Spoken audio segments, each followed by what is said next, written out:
ಆತ್ಮೀಯರೇ, ನಮ್ಮ ಚಾನಲ್ಗೆ ಸ್ವಾಗತ. ಸ್ನೇಹಿತರೆ, ನಮ್ಮ ಕೆಸೆಟ್ ವಿದ್ಯಾರ್ಥಿಗಳಿಗೆ ಸಾಕಷ್ಟು ನೋಟಿಫಿಕೇಷನ್ಸ್ ಇದ್ದಾವೆ. ನೋಡ್ಬೋದು, U G C E T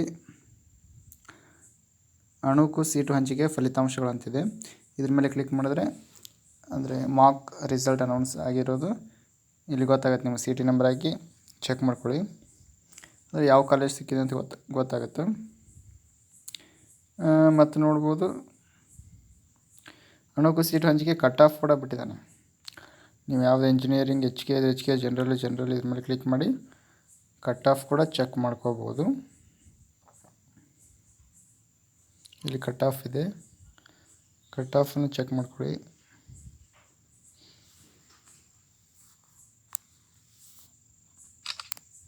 ಮತ್ತು ನೋಡಬಹುದು, ಇಲ್ಲಿ ಏನು ಅಂತ ಹೇಳಿದ್ರೆ ಕ್ರೀಡಾ ಅರ್ಹತಾ ಪಟ್ಟಿ ಕೂಡ ಇದೆ. ಇಲ್ಲಿ ಇದ್ರ ಮೇಲೆ ಕ್ಲಿಕ್ ಮಾಡಿ ನೀವು ಕ್ರೀಡಾ ಅರ್ಹತೆ ಏನಾದರೂ ಇದ್ದರೆ ಅದನ್ನು ಕೂಡ ಚೆಕ್ ಮಾಡ್ಕೋಬೋದು.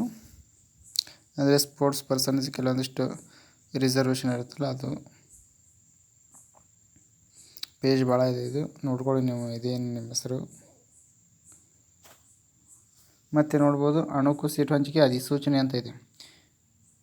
ಈ ಅಧಿಸೂಚನೆ ಏನಿದೆ ಅಂತೇಳಿ ಒಂದು ಸ್ವಲ್ಪ ನೋಡೋಣ. ಅಲ್ಲಿ ನೋಡ್ಬೋದು, ಇಂಜಿನಿಯರಿಂಗ್, ಆರ್ಕಿಟೆಕ್ಚರ್, ಯೋಗ ಮತ್ತು ನ್ಯಾಚುರೋಪತಿ, ಕೃಷಿ ವಿಜ್ಞಾನ, veterinary, BSc nursing, B pharma, form D,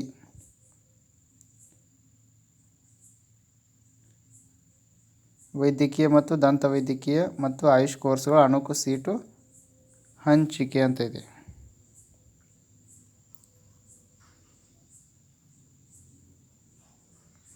ನೋಡ್ಬೋದು, ಇಂಜಿನಿಯರಿಂಗ್, ಆರ್ಕಿಟೆಕ್ಚರ್, ಯೋಗ ಮತ್ತು ನ್ಯಾಚುರೋಪತಿ, ಕೃಷಿ ವಿಜ್ಞಾನ, veterinary, BSc nursing, B pharma, form D ಮುಂತಾದ ಕೋರ್ಸುಗಳ ಆಪ್ಷನ್ ಎಂಟ್ರಿ ಪೋರ್ಟಲ್ಗೆ ವೈದ್ಯಕೀಯ, ದಂತ ವೈದ್ಯಕೀಯ ಮತ್ತು ಆಯುಷ್ ಕೋರ್ಸುಗಳ ಸೀಟುಗಳ ಸೇರ್ಪಡೆಯಾದ ನಂತರ ಅರ್ಹ ಅಭ್ಯರ್ಥಿಗಳು ದಿನಾಂಕ 22/8/2024 ಸಂಜೆ 5 ಗಂಟೆವರೆಗೆ ಆದ್ಯತಾ ಕ್ರಮದಲ್ಲಿ ದಾಖಲಿಸಿರುವ ಆಪ್ಷನ್ ಇಚ್ಛೆ ಪರಿಗಣಿಸಿ ಮೆರಿಟ್ ಮತ್ತು ರೋಸ್ಟರ್ ಪದ್ಧತಿ ಅನುಸಾರ ಅಣುಕು ಸೀಟು ಹಂಚಿಕೆ ಎರಡನೇ ಬಾರಿ ಮಾಡಿ ಫಲಿತಾಂಶವನ್ನು ದಿನಾಂಕ 25/8/2024 ಪ್ರಾಧಿಕಾರದ ವೆಬ್ಸೈಟ್ನಲ್ಲಿ ಪ್ರಕಟಿಸಿದ್ದೇವೆ ಅಂತ ಹೇಳಿದ್ದಾರೆ. ಮತ್ತು ನೋಡುವುದು, ಎಲ್ಲ ಅಭ್ಯರ್ಥಿಗಳು ಸದರಿ ಅಣುಕು ಸೀಟು ಹಂಚಿಕೆಗಳನ್ನು ಫಲಿತಾಂಶವನ್ನು ಪರಿಶೀಲಿಸಿದ ನಂತರ ಮೊದಲನೇ ಸುತ್ತಿನ ನೈಜ ಸೀಟು ಹಂಚಿಕೆಯ ಕಾಲೇಜು ಮತ್ತು ಕೋರ್ಸುಗಳ ಆಯ್ಕೆಗಾಗಿ ಆದ್ಯತಾ ಕ್ರಮದಲ್ಲಿ ಆಪ್ಷನ್ಗಳನ್ನು ದಿನಾಂಕ 27/8/2024 ಬೆಳಗ್ಗೆ 11ರೊಳಗಾಗಿ ಅಂತಿಮವಾಗಿ ಅಗತ್ಯವಿದ್ದಲ್ಲಿ ಹೊಸದಾಗಿ ಆಪ್ಷನ್ಗಳನ್ನು ಸೇರಿಸಬಹುದು. ದಾಖಲಿಸುವ ಆಪ್ಷನ್ಗಳ ಕ್ರಮಾಂಕ ಬದಲಾಯಿಸಬಹುದಾಗಿತ್ತು, ಅಳಿಸಬಹುದಾಗಿದೆ. ಎಡಿಟ್ ಮಾಡ್ಕೋಬೋದು ಸ್ನೇಹಿತರೆ. 27ರವರೆಗೆ ಟೈಮ್ ಇದೆ. 27/11 ಗಂಟೆ, ಬೆಳಿಗ್ಗೆ 11ರವರೆಗೆ ಟೈಮ್ ಇದೆ. ನೀವೇನಾದರೂ ಎಡಿಟ್ ಮಾಡ್ಕೋಬೋದು, ಆಪ್ಷನನ್ನು ಚೇಂಜ್ ಮಾಡ್ಬೋದು, ಆಲ್ಟ್ರ್ ಮಾಡ್ಬೋದು, ಡಿಲೀಟ್ ಮಾಡ್ಬೋದು, ಎಲ್ಲ ಇದಕ್ಕೆ ಅವಕಾಶ ಇದೆ. ಈಗ ಇಲ್ಲಿಯವರೆಗೆ ಇಚ್ಛೆ ಆಯ್ಕೆಗಳನ್ನು ದಾಖಲಿಸದೇ ಇರುವ ಅರ್ಹ ಅಭ್ಯರ್ಥಿಗಳು ಇದ್ದಲ್ಲಿ ಆಪ್ಷನ್ಗಳನ್ನು ದಿನಾಂಕ 27/8/2024 ಬೆಳಗ್ಗೆ 11ರೊಳಗೆ ಮೊದಲ ಸುತ್ತಿನ ಸೀಟು ಹಂಚಿಕೆ ಕಾಲೇಜು ಮತ್ತು ಕೋರ್ಸುಗಳ ಆಯ್ಕೆಗಾಗಿ ಆದ್ಯತಾ ಕ್ರಮದಲ್ಲಿ ದಾಖಲಿಸಬಹುದು. ಯಾರು ಆಪ್ಷನ್ ಎಂಟ್ರಿ ಮಾಡಿಲ್ಲ ಮಾಡಿ. ಅಣುಕು ಸೀಟು ಹಂಚಿಕೆಯನ್ನು ಎರಡನೇ ಬಾರಿ ಮಾಡಿದ ನಂತರ ಅಭ್ಯರ್ಥಿಗಳು ಕೇಳಬಹುದಾದ ಪುನರಾವರ್ತಿತ ಪ್ರಶ್ನೆಗಳನ್ನು ಕ್ರೋಢೀಕೃತ ಪ್ರಾಧಿಕಾರದ ವೆಬ್ಸೈಟ್ನಲ್ಲಿ ಪ್ರಕಟಿಸಿದ್ದು ಅಭ್ಯರ್ಥಿಗಳು ಓದಿಕೊಳ್ಳಲಾಗಿದೆ. ವಿವರಗಳಿಗಾಗಿ ಈ ವೆಬ್ಸೈಟ್ ನೋಡ್ತಾ ಇರಿ ಅಂತ ಹೇಳಿದ್ದಾರೆ. ಇಲ್ಲಿ ಇನ್ನೊಂದು ನೋಟಿಫಿಕೇಷನ್ ಇದೆ. ಇಲ್ಲಿ ನೋಡಿ ಮೇಲ್ಗಡೆ ಆಪ್ಷನ್ ಎಂಟ್ರಿ ಮಾರ್ಕ್ ಅಲೋಡ್ ಮಾಡಿದ್ರೆ ಇಲ್ಲಿ ಕ್ವಶನ್ಸ್ಗಳು ನೀವೇನಾದರೂ ಇದ್ದರೆ ಇಲ್ಲಿ ಇರುತ್ತೆ, ನೋಡ್ಕೋಬೋದು.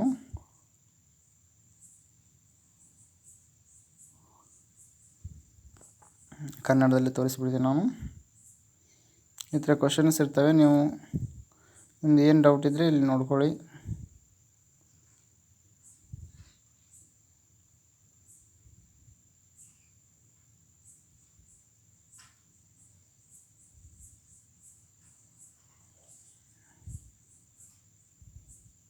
ಏನಾದರೂ ಕ್ವಶನ್ಸ್ ಇದ್ದರೆ ಇಲ್ಲಿ ಇರುತ್ತೆ. ಚಾಯ್ಸ್ 1 ಅಂದರೆ ಏನು, ಚಾಯ್ಸ್ 2 ಅಂದರೆ ಏನು, ಎಲ್ಲ ಇದಾವೆ ನೋಡಿ. ಚಾಯ್ಸ್ 3, ಚಾಯ್ಸ್ 4 ನೋಡ್ಬೋದು. ನಾನು ಕೆಲವು ಕಾಲೇಜುಗಳ ಆಪ್ಷನ್ ಎಂಟ್ರಿ ಮಾಡಿದ್ದೇನೆ. ಈ ಮೊದಲು ಆಪ್ಷನ್ ಎಂಟ್ರಿ ಮಾಡಿಲ್ಲದ ಕಾಲೇಜುಗಳನ್ನು 1ನೇ ಸುತ್ತಿನ ನೈಜ ಸೀಟು ಹಂಚಿಕೆ ನಂತರ ಸೇರಿಸಲು ಅವಕಾಶವಿದೆ. ಇವ್ರು ಏನು ಕೇಳ್ತಾ ಇದ್ದಾರೆ ಅಂತ ಹೇಳಿದ್ರೆ, ಕೆಲವೊಂದಿಷ್ಟು ಕಾಲೇಜುಗಳು ಆಪ್ಷನ್ ಎಂಟ್ರಿ ಮಾಡಿದ್ದಾರೆ. ಆದರೆ ಈ ಮೊದಲು ಆಪ್ಷನ್ ಎಂಟ್ರಿ ಮಾಡಿಲ್ಲ ಕಾಲೇಜುಗಳನ್ನು 1ನೇ ನೈಜ ಸುತ್ತಿನ ಸೀಟು ಹಂಚಿಕೆ ಏನಂತ ಅಂದರೆ 1ನೇ ನೈಜ ಸೀಟು ಹಂಚಿಕೆ ನಂತರ ಅಂತ ಹೇಳಿದ್ರೆ ಏನಾದರೂ ರಿಸಲ್ಟ್ ಅನೌನ್ಸ್ ಆದಮೇಲೆ ಮತ್ತೆ ಮಾಡ್ಬೋದೇನಂತ ಕೇಳಿದ್ದಾರೆ. ಇಲ್ಲಿ ನೋಡ್ಬೋದು ಆಪ್ಷನ್ ಎಂಟ್ರಿ 1 ಬಾರಿ ಮಾತ್ರ ಮುಂದಿನ ಸುತ್ತುಗಳಲ್ಲಿ ಹೊಸದಾದ ಕಾಲೇಜುಗಳನ್ನು ಸೇರಿಸಲು ಅವಕಾಶವಿರುವುದಿಲ್ಲ. ನೋಡಿ ಯಾವ್ಯಾವ ಕಾಲೇಜ್ ಬೇಕು ಸ್ನೇಹಿತರೆ, ಹೀಗೆ ನೋಡ್ಕೊಳ್ಳಿ ನೀವು. ಮತ್ತೆ ಸೇರಿಸ್ಲಿಕ್ಕೆ ಬರೋದಿಲ್ಲ ಅಂತ ಹೇಳಿದ್ದಾರೆ. ಆಪ್ಷನ್ ಎಂಟ್ರಿ 1 ಬಾರಿ ಮಾತ್ರ ಮುಂದಿನ ಸುತ್ತುಗಳಲ್ಲಿ ಹೊಸದಾಗಿ ಕಾಲೇಜುಗಳನ್ನು ಸೇರಿಸಲು ಅವಕಾಶವಿರುವುದಿಲ್ಲ. ಅಣುಕು ಸೀಟು ಹಂಚಿಕೆ ನಂತರ ಎಲ್ಲ ಅಭ್ಯರ್ಥಿಗಳಿಗೆ ಆಪ್ಷನ್ ಎಂಟ್ರಿ ಪೋರ್ಟಲ್ನಲ್ಲಿ ಆಪ್ಷನ್ಗಳನ್ನು ಸೇರಿಸಲು, ಮಾರ್ಪಡಿಸಲು, ಕ್ರಮಾಂಕ ಬದಲಾಯಿಸಲು, ತೆಗೆದುಹಾಕಲು ಅವಕಾಶವಿದೆ. ಆದರೆ ಮೊದಲನೇ ಸುತ್ತಿನ ನೈಜ ಸೀಟು ಹಂಚಿಕೆ ನಂತರ ಹೊಸದಾಗಿ ಸೇರಿಸಲು ಅವಕಾಶ ಇರುವುದಿಲ್ಲ. ಆದ್ದರಿಂದ ಎಲ್ಲ ಅಭ್ಯರ್ಥಿಗಳು ತಮಗೆ ಲಭ್ಯವಿರುವ ಎಲ್ಲ ಕಾಲೇಜು ಮತ್ತು ಕೋರ್ಸುಗಳನ್ನು ಮೊದಲನೇ ಸುತ್ತು ಸೀಟು ಹಂಚಿಕೆಗೆ ನಿಗದಿಪಡಿಸುವ ಕೊನೆಯ ದಿನಾಂಕದೊಳಗೆ ಆಪ್ಷನ್ ಎಂಟ್ರಿ ಪೋರ್ಟಲ್ನಲ್ಲಿ ಆಪ್ಷನ್ನು ಆದ್ಯತೆ ಕ್ರಮ ನಮೂದಿಸಬೇಕಾಗಿದೆ. ಮೊದಲೇ ನೀವು ಯಾವ್ಯಾವ ಕಾಲೇಜ್ ಬೇಕು ನಿಮಗೆ ಈಗಲೇ ಆಪ್ಷನ್ ಎಂಟ್ರಿಗಳನ್ನ ಮಾಡಿಬಿಡಿ, ಮತ್ತು ನೆಕ್ಸ್ಟ್ ಅನ್ಕೋತ ಕೊಡಬೇಡಿ. ಆದ್ಯತೆ ಕ್ರಮದಲ್ಲಿ ಎಲ್ಲ ಕಾಲೇಜುಗಳನ್ನು ಮಾಡಿ ಅಂತ ಹೇಳಿದ್ದಾರೆ. ಇಲ್ಲಿ ನೋಡ್ಬೋದು ಅಣುಕು ಸೀಟು ಹಂಚಿಕೆ ಆಪ್ಷನ್ಗಳನ್ನು ದಾಖಲಿಸುವುದಿಲ್ಲ. ಮೊದಲ ಸುತ್ತಿನ ಸೀಟು ಹಂಚಿಕೆ ಆಪ್ಷನ್ಗಳನ್ನು ದಾಖಲಿಸಬಹುದೇ? ಇಲ್ಲಿ ಏನು ಅಂತ ಹೇಳಿದ್ರೆ ಅಣುಕು ಸೀಟು ಹಂಚಿಕೆ ಆಪ್ಷನ್ಗಳನ್ನು ದಾಖಲಿಸಿರುವುದಿಲ್ಲ. ಅಂದರೆ ಅಣುಕು ಸೀಟು ಹಂಚಿಕೆ ಆಪ್ಷನ್ಗಳನ್ನು ದಾಖಲಿಸಿರುವುದಿಲ್ಲ ಅಂತ ಹೇಳಿದ್ರೆ ಅಂದರೆ ಮಾಕ್ ಅಲಾಟ್ಮೆಂಟ್ ಇರುತ್ತಲ್ಲ ಆವಾಗ ಆಪ್ಷನ್ಗಳನ್ನು ದಾಖಲಿಸಿಲ್ಲ. ಮೊದಲನೇ ಸುತ್ತಿನ ಸೀಟು ಹಂಚಿಕೆಗೆ ಆಪ್ಷನ್ಗಳನ್ನು ದಾಖಲಿಸಬಹುದೇ ಅಂತ ಹೇಳಿದ್ದಾರೆ.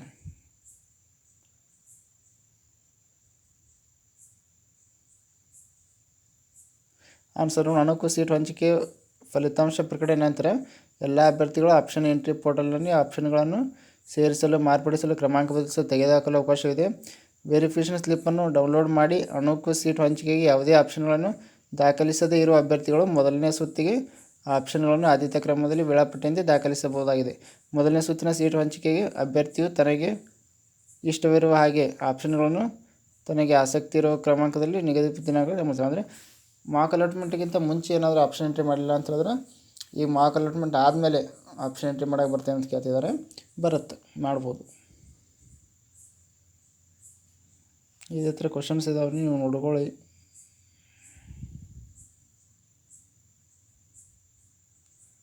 ಎಲ್ಲವನ್ನು ಓದಲಿಕ್ಕಾಗಲ್ಲ ಸ್ನೇಹಿತರೆ, ನೀವೇ ನೋಡ್ಕೊಂಬಿಡಿ. ಮತ್ತೇನಾದ್ರು ಅಪ್ಡೇಟ್ಸ್ ನಾನು ತಿಳಿಸ್ತಾನೆ ನಾವು ಮಾಡೋಂಥ ವಿಡಿಯೋಸ್ ನೋಟಿಫಿಕೇಶನ್ ಬೇಕು ಅಂತ ಹೇಳಿದ್ರೆ ನಮ್ಮ ಚಾನಲ್ನ ಸಬ್ಸ್ಕ್ರೈಬ್ ಮಾಡ್ಕೊಳ್ಳಿ, ಹಾಗೆ ನಿಮ್ಮ ಸ್ನೇಹಿತರು ಕೂಡ ಶೇರ್ ಮಾಡಿ. Thank you.